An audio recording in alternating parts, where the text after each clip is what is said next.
So culture, right? Like culture for me is everything, right? That's kind of like what's the foundation. I mean, that's what our QC process comes back to. Do you have good culture in your shop? The quality of your repairs that are done is because of a good culture in your shop. It's people that are attendant, right? That's all because of good culture in your shop. I mean, what are some of the things that you think that kind of separate us? Well, first and foremost, I mean, I think employees will leave if they don't feel heard, right? Or they don't feel appreciated.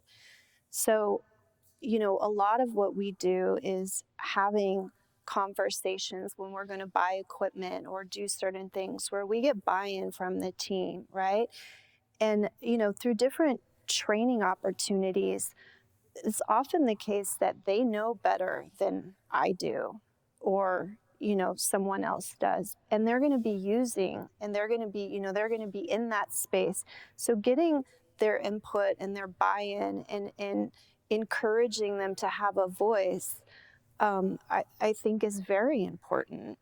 And I think that builds a very two-way trust situation where they want to apply themselves as much as they can because they know that the company is valuing them and wants to see them succeed and wants to give them the tools to succeed. Especially when like when you have a training culture, right? And like your whole kind of, it's based around different, manufacturers and certifications, and then the different requirements for that program, and just opening up to, opportunities to your team and your staff, and then giving people kind of a roadmap or kind of an opportunity to advance to, hey, I want to take this, certain Mm-hmm. level of OEM training. Yeah, and I mean, I interview people all of the time, and when I onboard them or interview them, that's one of the number one things that they ask is when will, if I start, can I get training? Can I become a certified in this brand? Like, what does that path for me look like at your company? And we usually will talk those things through.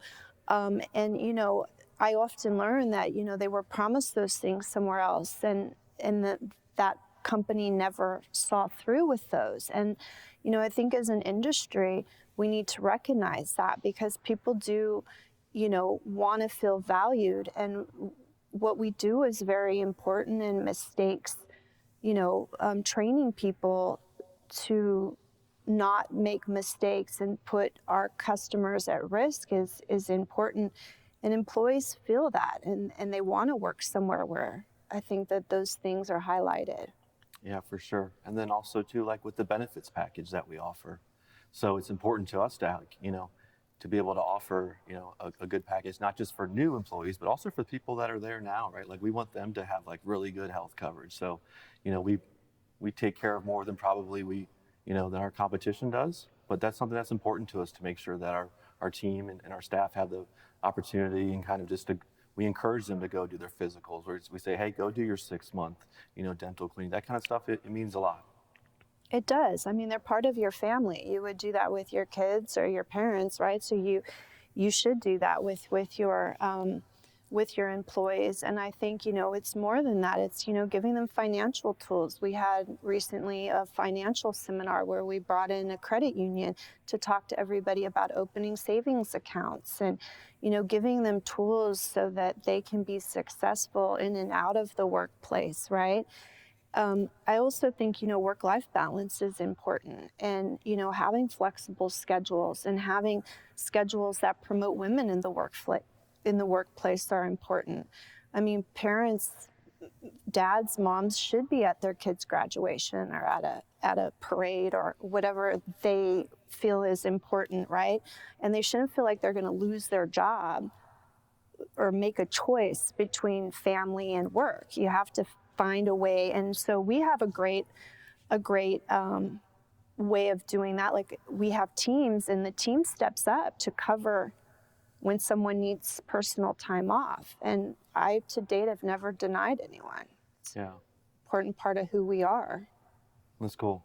Yeah, we still do like even like small stuff like on birthdays, we get everybody together and we get a cake and we try and surprise them. It's kind of tough now. Government's kind of hip to it, but we still try to surprise them and get them in the office and do the whole singing, happy birthday to them. But it's also, hey, if they want to have the day off, a paid day off on the birthday, give them that opportunity. Give them a gift card to somewhere. I mean, there's so many things that, that you could do to show your employees you appreciate them. It goes a long way. If you found today's tip helpful, please hit the thumbs up, subscribe to the channel, and share the video. Comment below for any future suggestions. These videos are made possible by SCRS. If you aren't currently a member, I encourage you to join. Visit scrs.com or use the link in the description below.